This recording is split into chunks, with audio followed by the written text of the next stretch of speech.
இல்லைம்மா, ஒரு டாபிக் எடுத்தால் அதில் தெளிவாக போகலாம். சிபிஐ கொண்டு போயிடுச்சு, பிஜேபி அடக்க ஆளுது, பிஜேபி தான் தாவேக்காவை மிரட்டுது, விஜய் கிட்ட டீலிங் பேசுது, சிபிஐ விசாரணை கேட்டது. திமுகவிற்கு கண்டென்ட் செட் பண்ணுறதுல அவங்கள மிஞ்ச ஆளே கிடையாது. இன்னொன்று தலைப்பு செட் பண்ணுவாங்க. உங்களுடன் நான், என்னோட நீ, மக்களோடு முதல்வர், நம் முதல்வர், நமக்கான முதல்வர், இப்படிலாம் போடுவாங்க. இப்போ புதுசாக வந்திருக்க மேட்ரு, கனவை சொல், உன் கனவை சொல், என் கனவை கேள். திமுகவினுடைய இந்த குணாஷ்ட வேலைக்கும் திமுக செய்யக்கூடிய இந்த இரண்டாம் கட்ட வேலைகளும் இன்னைக்கு தான் எக்ஸ்போஸ் ஆயிருக்கு. 100 கெட்ட விஷயம் செஞ்சுட்டு நீ 1000 கொடுத்து 3000 கொடுத்த மக்கள் கன்வின்ஸ் ஆயிடுவாங்களா? கழுத்தை அறுத்துட்ட. இன்னைக்கு நீ எங்களுக்காக நிற்பது போலவும் எங்களுக்காக பேசுவது போலவும் பொங்கல் நேரத்தில் 3000 ரூபா அங்கங்க இருக்கக்கூடிய கவுன்சிலர் எம்எல்ஏ வச்சு கொடுத்துட்டா மக்கள் எல்லாத்தையும் மறந்துடுவாங்களா? இன்னைக்கு ரொம்ப ஒரு டாக்ஸிக் ஆயிடுச்சு இந்த திமுக. கீழ்ப்பாக்கத்தில் சேர்க்க வேண்டிய கட்சியாக கீழ்ப்பாக்கத்தில் அதனுடைய அலுவலகத்தை மாற்றக்கூடிய நாட்கள் எண்ணப்பட்டு கொண்டிருக்கு. எல்லாரும் குறை சொல்றாங்க விஜய். திமுகவோட அதே தப்பு தான் விஜய் என்ன பண்றாரு. திமுக என்ன பண்ணுது, பிஜேபி குறை குறை குறை, ஏடிஎம்கே குறை குறை குறைன்னு இவர்கள் எதுவும் செய்யாமல் இருந்தால் தான் எக்ஸ்போஸ் ஆயிட்டாங்க. ஆனா விஜய் அதே தப்பு செய்யறாரு. திமுகவை குறை என்று சொல்றாரு, ஃபைன், ஏத்துக்கிறோனே. பிஜேபியை குறை என்றாரு, ஏத்துக்கிறோனே. அதிமுக எதுவும் செய்யலன்றாரு, ஏத்துக்கிறோனே. இருந்த கட்சி எதுவுமே தமிழ்நாடுக்கு எதுவும் உருப்படியா செய்யலன்றாரு, ஏத்துக்கிறோனே. நீங்க என்னென்ன செய்ய போறீங்க?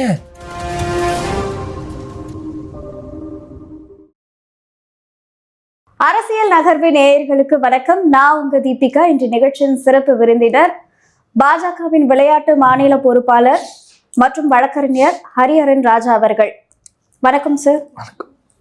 சார், இப்போ விஜய் அவர்கள் சிபிஐ விசாரணை முடிச்சுட்டு வந்திருக்காரு. ஆனா செய்தி சேனல்கள்ல விஜயிடம் 200 கேள்விகள் கேட்கப்பட்டது, 8 மணி நேரம் தொடர்ந்து விசாரணை நடைபெற்றது அப்படிலாம் பேசிட்டு இருக்காங்க. ஸோ இதுக்கு பின்னாடி திமுக ஒரு நரேட்டிவ் செட் பண்றாங்க, பாஜகவோட விஜய் டீலிங் பேசிட்டு இருக்காரு அப்படின்ற மாதிரி எல்லாம். இதை எப்படி சார் நீங்க சிபிஐ 22 கேள்வி கேட்டதாகவும் 200 கேள்வி கேட்டதாகவும் இந்த தருதலை திமுகவை 2000 கேள்வி, 2 லட்சம் கேள்வி, 2 கோடி கேள்வி மக்கள் கேட்டுக்கொண்டிருக்கிறாங்க. ஜனநாயகன் படம், அந்த படத்தை வைத்து திமுக காட்டக்கூடிய படம், இதையெல்லாம் பார்த்து மக்கள் படாத பாடுபடுறாங்க. மக்கள் ரொம்ப நகைச்சுவையோட இதெல்லாம் ஒரு வேலை, இதெல்லாம் ஒரு பொழப்புன்னு திமுக. மக்களுக்கு என்ன கேள்வி எழும்புதுன்னா, சிபிஐ விசாரணை ரொம்ப சீக்ரெட்டா இருக்கும் அப்படின்னு சொல்லி. ஆமா, நீங்க ஒரு பாயிண்ட் புரிஞ்சுக்கோங்க. சிபிஐ விசாரணை கேட்டது யார்? ஒரு டாபிக் எடுத்தா இல்லம்மா, ஒரு டாபிக் எடுத்தா அதில் தெளிவா போகலாம். சிபிஐ கொண்டு போயிடுச்சு, பிஜேபி அடக்க ஆளுது, பிஜேபி தான் தாவேக்காவை மிரட்டுது, விஜய் கிட்ட டீலிங் பேசுது. சிபிஐ விசாரணை கேட்டது, ஆமா நான் முடிச்சிடறேன். சிபிஐ விசாரணை கேட்டது தாவேக்கா. அந்த விசாரணைக்கு உட்பட்ட பிறகுதான் தாவேக்கா கேட்ட அந்த ரெக்வஸ்ட் படி தான் மாநில அரசு நிராகரிக்க சொல்லிச்சு. வேண்டாம், சிபிஐல வேண்டாம் பயந்தது மாநில அரசு. எங்களுக்கு சிபிஐ விசாரணை வேண்டும் சொன்னது தாவேக்கா, பாஜக, இன்னும் பல கட்சிகள் சிபிஐ விசாரணைக்கு இது போகணும், உண்மை தெரியணும்னு சொல்லி ஏன் சிபிஐக்கு போகணும்னு கேட்குறாங்க. உள்ளூர் போலீஸ் திமுகவுடைய ஆட்களாக இருக்காங்க. உள்ளூர் போலீஸ் கிட்ட கொடுத்தா திமுக காரங்க எதை பேசுகிறாங்களோ அதே தான் சொல்லக்கூடிய வாய்ப்பு இருக்குது. அதனால இந்த சிபிஐ கிட்ட போட்டோம், உண்மைத்தன்மை வரட்டும்னு சொல்லி தான் சிபிஐக்கு போயிருக்கு. சிபிஐ விசாரணைக்கானது தாவேக்கா கேட்டது. விஜய் அவர்கள் அவர் மனசில் இருக்கிறதெல்லாம் சொல்லியிருப்பார், அங்கே நடந்த அசம்பாவிதங்கள்லாம் சொல்லியிருப்பார். ஏன்னா சம்பந்தப்பட்டவர், அவருக்காக சேர்ந்த கூட்டம், அவர் அந்த கூட்டத்தில் நடந்த பிரச்சனைகளை ஓரளவாவது மேலே நிற்கவும் நமக்கு தெரியும் டாப் வியூவில் என்ன நடந்திருக்குன்னு. ஸோ அதெல்லாம் பாசிபிலிட்டிஸ் இருக்குது. முதல்ல இது ஒரு ஷேப் ஆகட்டும், என்ன நடந்ததுன்னு அவராக சொல்லட்டும், இல்லை சிபிஐ ஒரு அறிக்கையை கூட விட்டோம். அதற்கு முன்னாடி யூகங்களுக்கும் இவருக்கு பேசக்கூடிய கிசுகிசுகளுக்கும் விஜய் அவர்கள் இப்படி பேசியிருந்தாரு, சிபிஐ இந்த கேள்வி கேட்டிருந்தாங்க அப்படின்ற ஒரு விஷயத்த வெளியிடுறாங்க. அப்போ இந்த மீடியாலாம் யாருக்காக வேலை பார்க்குது அப்படின்ற ஒரு கேள்வி இல்லம்மா. திமுகவிற்கு கண்டென்ட் செட் பண்றதுல அவங்கள மிஞ்ச ஆளே கிடையாது. இன்னொன்று தலைப்பு செட் பண்ணுவாங்க. உங்களுடன் நான், என்னோட நீ, மக்களோடு முதல்வர், நம் முதல்வர், நமக்கான முதல்வர், அப்படிலாம் போடுவாங்க. இப்போ புதுசாக வந்திருக்க மேட்ரு, கனவை சொல், உன் கனவை சொல், என் கனவை கேள். டாபிக் செட் பண்ற நேரத்தில் நீ மக்களை கொஞ்சமாவது கவனிச்சிருந்தா, இந்த ஆட்சியை ஒழுங்குவர நடத்தியிருந்தா இந்த பிரச்சனைகள் நடந்திருக்குமா? இவ்வளவு அசிங்கத்துக்கும் திசை திருப்பது இந்த திமுக. ஏங்க, யாரு கிடைச்சாலும் எடுத்துப்பாங்க. திமுகவினுடைய இந்த குணாஷ்ட வேலைக்கும் திமுக செய்யக்கூடிய இந்த இரண்டாம் கட்ட வேலைகளும் இன்னைக்கு தான் எக்ஸ்போஸ் ஆயிருக்கு. இவ்வளவு நாள் ஆட்சி பண்ணியிருக்காங்க, இவ்வளவு நாள் அப்பாவும் பையனும் ஆட்சி அதிகாரத்தில் இருந்திருக்காங்க. இதுவரை இந்த அளவுக்கு ஒரு ஆன்டி இன்கம்பன்சியோ இந்த அளவு ஒரு எதிர்ப்பு நீங்க பார்த்துருக்கீங்களா தமிழ்நாட்டில்?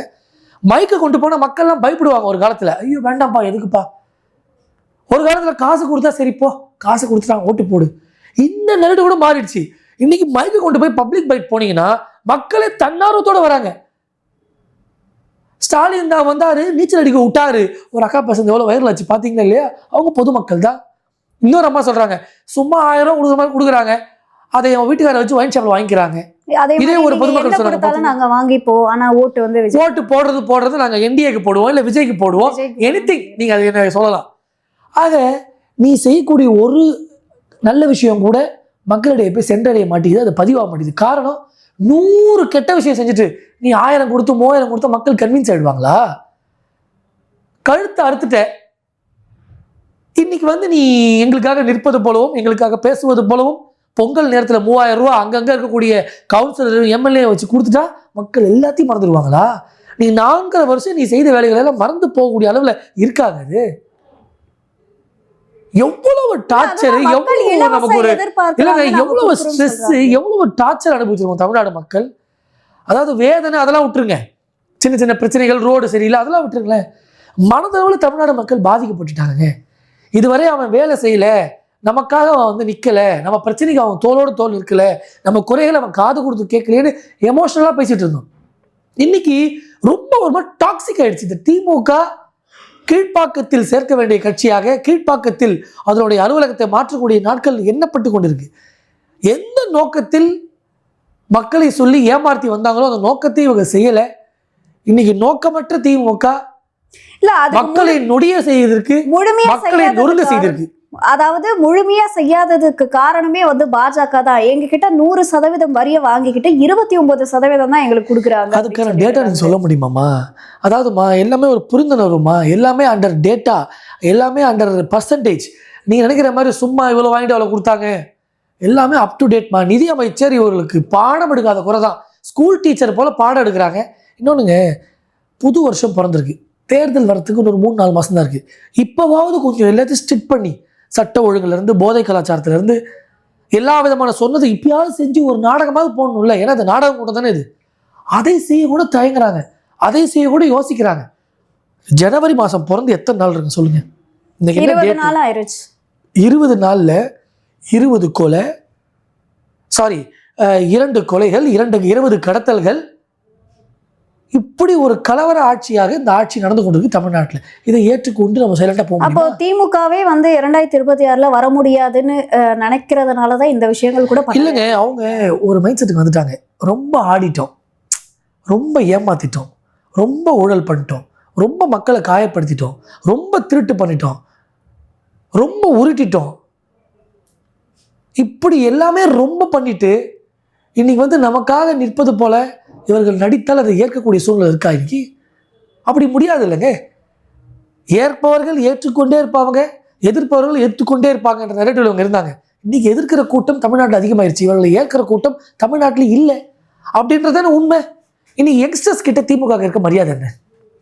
அப்படியே வருவோம், நடுத்தர மக்கள், நடுத்தர சென்ஸ் இந்த ஏஜ் ஆஃப் 25 to 40 அவங்களுக்கு திமுக மேல இருக்கக்கூடிய மரியாதை, 40 to 60 திமுக மேல இருக்கக்கூடிய மரியாதை, முதியோர்களுக்கு திமுக மேல இருக்க மரியாதை, குழந்தை முதல் பெரியவர்கள் வரை திமுக என்றாலே குழந்தைக்கு சாப்பாடு சொல்றாங்க, பா திமுக ஒரு கட்சிப்பா, அவங்க தாத்தா முதலமைச்சராக இருந்தாரு, அடுத்து இப்போ அவங்க அப்பா முதலமைச்சராக இருக்காரு, இப்போ அடுத்து உதயநிதினு ஒருத்தர் முதலமைச்சராக முயற்சி பண்றாரு, திருட்டு கட்சி செல்லம் இதான்ப்பா அப்படின்னு குழந்தைகளுக்கு சோறு ஊட்டும் போதே இன்னைக்கு ஊட்டிடுறாங்க. திமுக ஒரு தீய சக்தி அப்படின்றது தமிழ்நாடு முழுவதும் இன்னைக்கு பரவிடுச்சு. திமுக எங்களோட ஆன்டி ஓட்டர்ஸ் எப்பவுமே எங்களுக்கு தான் இருப்பாங்கன்னு சொல்லிட்டு அந்த வார்த்தையை ஒரு மந்திரி எவ்வளவு கேவலமா பேசுறாரு ஞாபகம் இருக்கு உங்களுக்கு? மந்திரின்னு நினைக்கிறேன், மந்திரியா எம்எல்ஏவான்னு தெரியல, சட்டமன்ற உறுப்பினர் நினைக்கிறேன். ஆன்டிங்கெல்லாம் கரெக்ட் பண்ணி வச்சிருக்கோம். இந்த மாதிரி ஆன்டி இன்கம்பன்சின்னு சொன்னோடனே ஆன்டி எல்லாம் கரெக்ட் பண்ணி வச்சிருக்கோம். அவதூறை பேசுவதற்கும் இப்படி ஒரு எப்படி சொல்றது, ஒரு அரைகுறை அரசியல் செய்வதற்கு ஒரு ஆட்சி தேவையா, ஒரு நிர்வாகம் தேவையா என்ற கேள்வி நம்ம, அதாவதுங்க எதுவுமே தெரியாத ஒருத்தர் கூட மேலே ஒருத்தரோட இந்த அளவு கேவலம் பண்ணிருக்க மாட்டான் ஒரு நிர்வாகம். அதாவது வயசு சார்ந்து போங்க, ஒரு யங்ஸ்டர்ஸாக இருக்கட்டும், முதியவர்கள் அப்படி பார்ப்போம். இல்லை ஜென்சி கிட்ஸ் இன்னும் யங்ஸ்டர்ஸ் கிட்ட திமுகவுடைய திட்டம் என்ன போய் சேர்ந்திருக்கு? வயசா பார்த்தாலும் வயது ரீதியான ஆட்கள் மீது திமுக வெறுப்பை சம்பாதிச்சிருச்சு. சரி, அந்த வயது சார்ந்த ஆட்களுக்கு இவர்கள் செய்த திட்டங்கள் என்ன? இளைஞர்களை கான்சென்ட்ரேட் பண்ணி இவங்க செய்த திட்டம் என்ன? இப்போ சதி திட்டம் போடுறான், 20,000 லேப்டாப் தரான். காலம் ஃபுல்லாக சுரண்ட திமுகவிற்கு 20 லட்சம் லேப்டாப் 20 லட்சம் லேப்டாப் காலம் ஃபுல்லாக சுரண்ட திமுகவிற்கு அந்த இளைஞர்கள் பாடம் சொல்றாங்க. உட்காந்து அப்பா ஃபோட்டோவும் புள்ள ஃபோட்டோவும் சுரண்டுறாங்க போட்டு. இந்த அசிங்கம் தேவையா? இதை நீ ஆட்சிக்கு வந்த நாள்ல கொடுத்திருந்த எவ்வளவு மரியாதை கிடைச்சிருக்கும் உனக்கு? வந்து நாங்க இல்லங்க, எல்லாத்தையுமே கேவலமான நரேட்டிவ்ல கொண்டு போய் சேர்த்தீங்கன்னா இப்படிதான் நாரி போய் நிற்கணும். ஆட்சிக்கு வந்த புதுசுலயே இல்ல நடுப்புற ஒரு 3 வருஷத்துக்கு கொடுத்திருந்தா எவ்வளவு மரியாதை கிடைச்சிருக்கும்? லேப்டாப் கொடுத்திருந்தாங்க, நீ அது பெருசா பேசியிருப்ப. ஆட்சி முடிகிற தருவாயில மாணவ மாணவிகளுக்கு தான் ஓட்டு இல்லையா, அப்புறம் எப்படி கொடுப்பாங்க? இல்லங்க, நீ காலேஜ் ஸ்டூடெண்ட்ஸ்க்கு அப்ப கொடுத்துருக்கலாமே, எவ்வளவு மரியாதை பேசியிருப்பாங்க உங்களை. இன்னொன்னு, ஒரு லேப்டாப் யாருக்கு தேவை? அதாவது கல்லூரி முடிச்சவங்களுக்கும் தேவைதான். ஆனால் ரொம்ப அத்தியாவசியம் யாருக்கு? இந்த +2 முடிச்சு போகிற மாணவர்கள் ஒரு காலேஜுக்கு அப்ளை பண்ணுவாங்க, உங்களுக்கு புரியுதுல, ஒரு இன்டர்வியூ அட்டன் பண்ணுவாங்க, ஒரு காலேஜ் இன்டர்வியூஸாக இருக்கட்டும், இல்லை பல விஷயங்கள் எடுத்து படிப்பாங்க. யாருக்கு ரொம்ப அத்தியாவசியமோ அதை விட்டுறீங்க. கல்லூரி மாணவர்கள் படிக்கிற நேரத்துக்கு கொடுத்தவரை பாராட்டியிருக்கலாம். அவர்கள் கல்லூரி படிப்பை முடிக்கிற நேரத்தில் தரீங்க. தேர்தல், ஓட்டு, இந்த ஜனநாயக சீர்கேடை திமுக செய்யுது. எலெக்ஷனுங்கிற ஒரு விஷயத்தை மட்டுமே வச்சு எல்லா மக்களையும் நீ ஏளனமா நினைச்சு நீ ஏலத்துக்கு எடுக்கிற. இன்னைக்கு பொங்கல் என்கிற விஷயத்தால எங்களை 3000 ஏலத்துக்கு எடுத்துருக்காங்க திமுக. கல்லூரி மாணவர்கள் லேப்டாப் கொடுத்து ஏலத்துக்கு எடுக்கிறாங்க. இளைஞர்களை போதை கலாச்சாரத்துக்கு உள்ளாக்கி போதைப் பொருளெல்லாம் ஈஸியா விற்க வச்சு ஏலத்துக்கு எடுக்கிறாங்க. மா சுப்பிரமணியம் அவர்கள் எங்களை எவ்வளவு ஏளனமா பார்த்திருந்தா, இல்லம்மா எங்களை எவ்வளவு ஏளனமா பார்த்திருந்தா இன்னைக்கு எல்லா தரப்பு மக்களும் நீ ஏலத்துல எடுப்ப அப்படின்னு நினைச்சுக்கிறாங்க அவங்க. 3000 ரூபாய் கொடுத்துட்டா அப்படியே தாய்மார்கள் ஓட்டு புள்ள திமுக தான் விழும். ஏலம் ரெடி, ஏலம் சக்சஸ். இளைஞர்கள் லேப்டாப் கொடுத்துட்டீங்கன்னா 20 லட்சம் இளைஞர்கள் திமுக ஓட்டு போடுவாங்க, சக்சஸ். ஆனா ஒருத்தர் வருவாரு, மருத்துவத்துறை அமைச்சர், 0 கஞ்சான்வாரு, மருத்துவத்துறை சிறப்பா இருக்குன்னு. அவர் எப்ப சிறப்புன்ட்டு வீட்டுக்கு போறாரோ அன்னைக்கு காலைல கிட்னி திருடி வைக்கிறாங்க ஒரு ஆளுங்கட்சிக்காரங்க. அதை திருட்டுன்னு சொல்லாதீங்க, முறைகேடுன்னு சொல்றாங்க. ஒரு ஆட்சியாளர்கள் என்ன செய்யணும்? முதலமைச்சர் என்ன சொல்லி வந்தாரு? இரும்பு கரம், சாதா கரங்கள் இருந்தா கூட என் மக்களுக்கு கரம் பிடிச்சி நீ தூக்கிருக்கலாம். அந்த இரும்பு கரம் சொல்லி இருமாப்போட பேசி இன்னைக்கு ஒன்றுக்குமே கூறு இல்லையேங்க.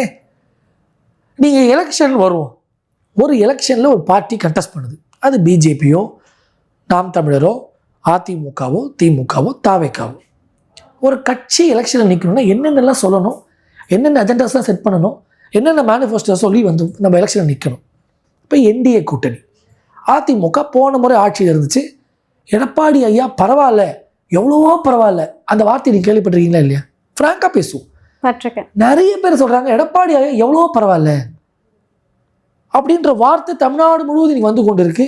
இன்னொன்று, என்டிஏ கூட்டணி தேர்தல் அறிக்கையில் இன்னைக்கு சுவாரஸ்யமான 5 முக்கிய அம்சங்களை சொல்லியிருக்கிறாங்க. அது வரவேற்கக்கூடிய விஷயம், அது சாத்தியக்கூடிய விஷயம். நம்ம நினைக்கலாம் 1000 ரூபாய்க்கு இவ்வளோ கடன் ஆயிடுச்சே, இவங்க 2000 தரன்றாங்களே எப்படி சாத்தியம்? அதே மாதிரி ஆண்களுக்கும் இலவசம் பெண்களுக்கு இலவசம் சொல்றாங்களே எப்படி சாத்தியம்? திமுக போல சொன்னதை 3 ஆண்டு கழிச்சு சாத்தியப்படுத்தி அதை முழுமையாக சாத்தியப்படுத்தாம, ஏன்னா சீமான் அவர்களுமே கேட்டிருந்தாரு, இத்தனை லட்சம் கோடி கடன் வாங்கி வச்சிருக்காங்க, அதை எப்படி அடிக்க போறீங்கன்னு சொல்லாம இலவசத்தை நீங்களும் கையில் எடுத்தா எப்படி? இல்லைங்க, நாட்டில் உள்ள பிரச்சனைகளை திட்டம் மூலமாக தீர்க்க வேண்டிய விஷயம் இன்னைக்கு தமிழ்நாட்டில் இருக்கு. தமிழ்நாடோட ஸ்ட்ரக்சர் அப்படிதான். ஒரு ஏழைகளுக்கும் மகளிருக்கும் குறிப்பாக பெண்களை ஊக்கப்படுத்தக்கூடிய கட்சியாகத்தான் ஒரு இயக்கம் செயல்படணும் தமிழ்நாட்டில். அப்படி பெண்களை குறிவைக்கக்கூடிய இயக்கம் தான் ஆளுங்கட்சியாக வந்திருக்கு. இதுவரையிலும் பார்த்த நம்ம இண்டெக்ஸ். திமுக ஸ்டாலினை ரொம்ப பிடிச்சி, திமுக கட்சியை ரொம்ப பிடிச்சி ஓட்டு போட்டு ஆட்சிக்கு வந்துச்சா? ஏடிஎம்கேக்கு திமுகக்குள்ள வித்தியாசம் எப்போ என்ன? அப்போ இத்தனைக்கும் பிஜேபியெல்லாம் வச்சு அவ்வளோ பேசுனாங்க. நான் என்ன சொல்கிறேங்க, நீ எங்கள் மேலே வெறுப்பை கொடுக்குற நேரத்தில் எதிரி இருக்கான் அப்படின்னு சொல்லி எதிரியை செட் பண்ணுற நேரத்தில் இங்கே 10 திட்டத்தை செஞ்சு கொடுத்துருக்கலாமே, இங்கே 10 செயல்பாடுகளை நீ கலந்துருக்கலாமே. வேதனையை மக்கள் பதிவு பண்ணுறாங்க, மக்கள் வலியை பகிர்றாங்க. மக்கள் வலிகளுக்கும் வேதனைகளுக்கும் நீ கரங்கோர்த்து நில்லு. கலவரம் பண்ணிட்டே இருப்பியா எந்த நேரம்? கலகம் போட்டுட்டே இருப்பியா எந்த நேரம்? அவன் சரியில்லை இவன் சரியில்லை, அவன் நொட்டு இவன் ஒன்ன. இந்த போக்கில் ஒரு ஆட்சி போவது சரியா? ஏதாவது ஒரு மாநிலத்தில் பிஜேபி எல்லா மாநிலமும் ஏற்கலைங்க, ப்ராக்டிக்கலாக பேசுவோம். ஆனால் இப்படி ஒரு அவதூறு கலப்பக்கூடிய ஒரு கட்சி, பிஜேபியவே சொல்லி சொல்லி சொல்லி ஏமாற்றி கொண்டு போகக்கூடிய கட்சி அங்கே மாநிலத்தில் ஆளுங்கட்சி இருக்கா? தர்க்கம் பண்ணு, வாதம் செய்ய, மக்களுக்காக போராடி விஷயங்களை வாங்கு, மத்திய அரசுகிட்ட வந்து நிதிகளை பெற்று மக்களுக்கு நல்ல விஷயங்களை செய்து கொடுங்க, அப்புறம் குறை சொல்லுங்க, மக்கள் உங்களை ஏற்பாங்க. ஆமாம்பா, திமுக சொல்லில் மட்டும் இல்லை செயலில் அவங்க சூப்பர்னு சொல்லுவாங்க. வெறும் சொல்லு, வெறும் வீண் விளம்பரம், வெறும் வெட்டி பந்தா, அங்கங்க பேரை வைப்பதும் ஊரை நார வைப்பது தாண்டி திமுக எதை செய்திருக்குது அப்படின்ற கேள்வியை கேட்போம்லங்க. இஃப் சம்திங் எதுவுமே செய்யல இல்லைங்க, if something is not functioning, தமிழ்நாட்டில் ஒரு துறைகள் ஃபங்க்ஷன் ஆகல, துறையில சொன்ன வாக்குறுதிகள் ஃபங்க்ஷன் ஆகலன்னா கேட்க தான் செய்வோம். ஃபங்க்ஷன் ஆகாத திமுக இப்படி உட்கார்ந்துக்கிட்டு நீ ஃபன் பண்ணிட்டு இருந்தீங்கன்னா தமிழ்நாடு மக்கள் எப்படி பார்த்துட்டு சும்மா இருக்க முடியும்னு நினைக்கிறீங்க. இன்னொன்று, இந்த போராட்டங்களை பற்றி பேசும்பொழுது, புது போராட்டங்கள் வருதுன்னு சொல்லும்பொழுது அதை பழைய செய்தின்னு சொல்றாங்க. பழசு எல்லாம் முடிஞ்சு போன செய்தி, அதையா பேசுறேன். அவங்க வலியும் வேதனையும் இன்னைக்கு பதிய வைக்கக்கூடிய கட்சியாக எந்த கட்சி இருக்கிறதோ, மக்களுடைய வேதனைகளை எடுத்து சொல்லி அதை தீர்க்குகிற ஆற்றல் இருக்கக்கூடிய கட்சி எந்த கட்சியோ அந்த கட்சி பக்கத்தில் மக்கள் வருவாங்க. ஆட்சியிலே இருந்து கொண்டு ஒண்ணுமே செய்யாம இருந்துகிட்டு நீ திருப்பி நான் தான் ஆட்சி அமைப்பேன்னு சொன்னா யார் ஓட்டு போடுவா? எந்த ஆஸ்பெக்ட்ல ஓட்டு போடணும் உனக்கு? இப்படிப்பட்ட பல்வேறு கேள்விகள், கேள்வி கணைகளால் இன்னைக்கு மக்கள் திமுகவை சுட்டரிக்கிறாங்க. இன்னைக்கு மீம்ஸும் ட்ரால்ஸும் திமுகவை சார்ந்து வந்து கொண்டே இருக்கு. பல பேஜ் திமுக எதிராளி பேஜஸ் உருவாயிருக்கு. காரணம் என்ன? இவ்வளவு பெரிய, அதாவதுங்க பல தளங்கள் இருக்கு போராடுறதுக்கு. இப்போ திமுகவை அந்த அளவுக்கு எதிர்க்கிறாங்க எல்லாருமே அப்படின்னு சொல்றேன். டோட்டல் அகேன்ஸ்டா இருக்காங்க. அப்படியே திமுகவை திட்டிகிட்டே இருக்கிற நேரத்தில் இன்னொருத்தர் வராரு.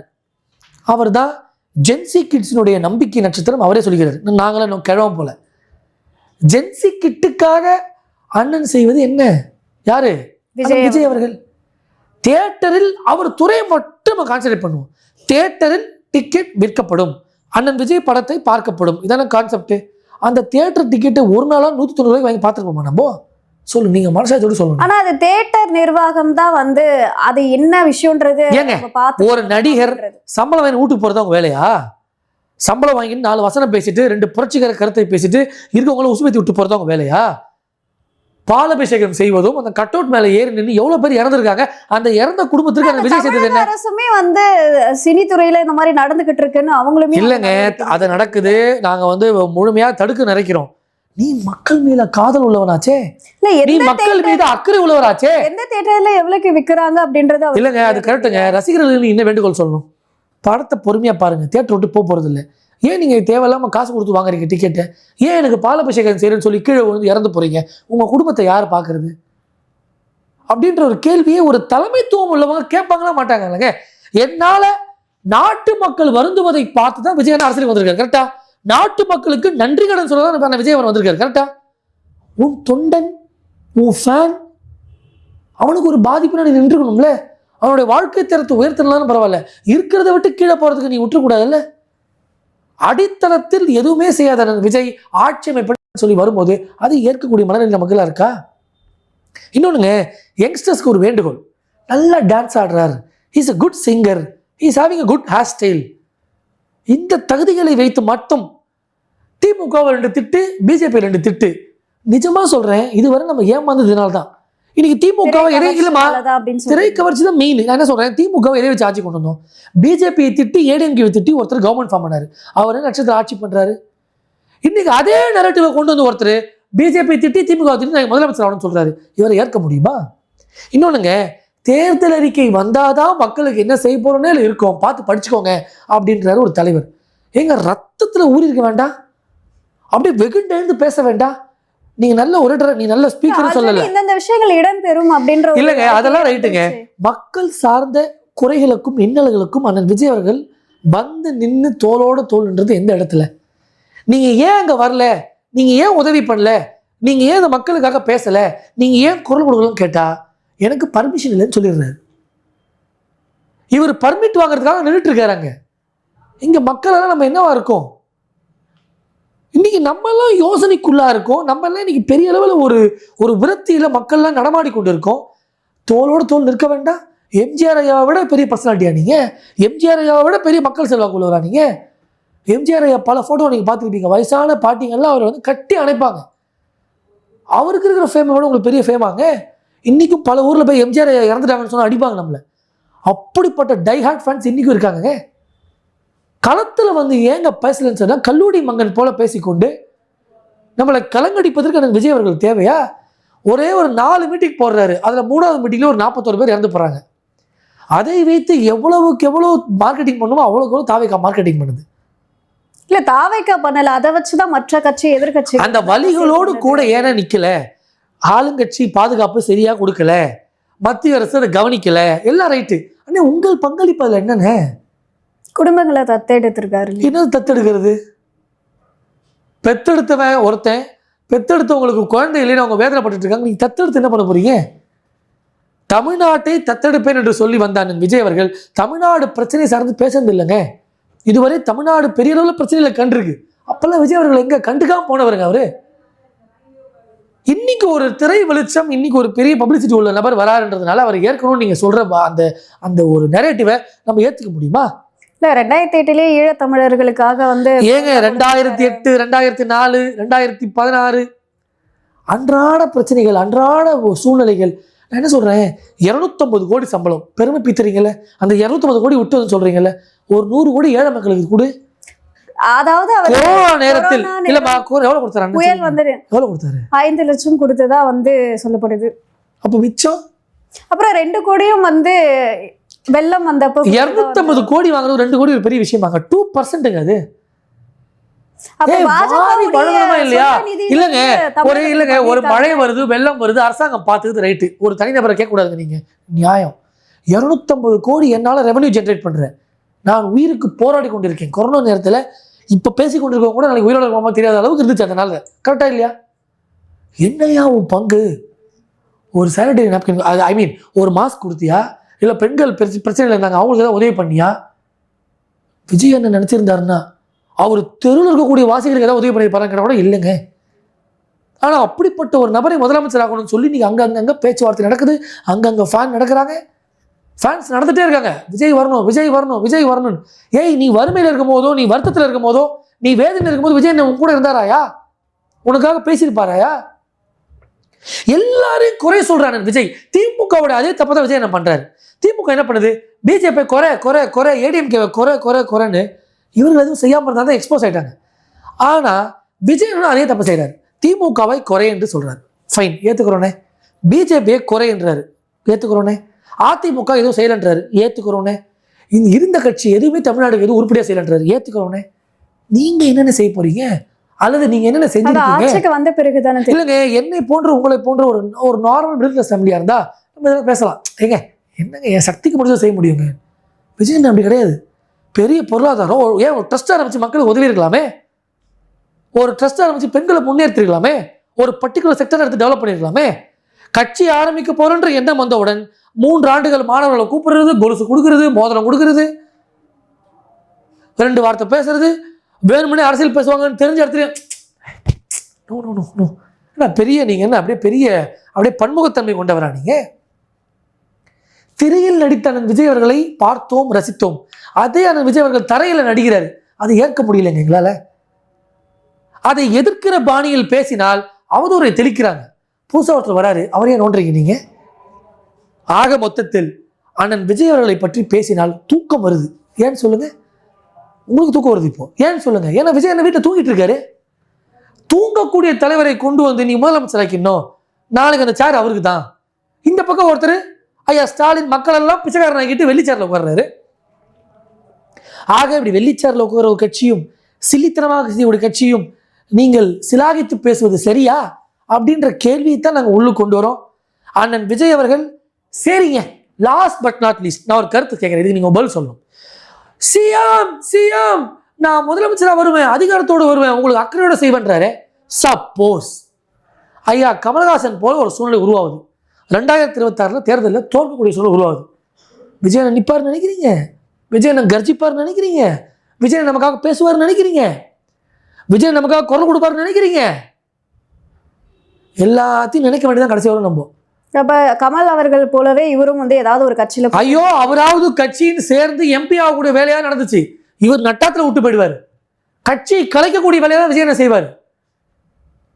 இப்படிப்பட்ட ஒரு நபர்கிட்ட ஒரு கன்சிஸ்டன்சி இல்லாத ஒரு கட்சி கிட்ட கொண்டு போய், ஒரு கன்சிஸ்டன்சி இல்லாத ஒரு தலைவர்கிட்ட கொண்டு போய் இந்த நாட்டை எப்படி நம்ம கொடுப்பது? இந்த ஒரு மனநிலைக்கு நம்மளாம் வரணும். தூங்கக்கூடிய தலைவர் பனையூரில் ஃபர்ஸ்ட் ஃப்ளோரை தூக்கி கொண்டு கிரவுண்ட் ஃப்ளோரில் கட்சி நடத்துறாரு அவரு. நாங்கள் அப்படி இல்லை, கட்சியை நடத்துகிறோம், கிரவுண்ட்லேயே சுற்றிட்டு இருக்கோம் மக்களுக்காக.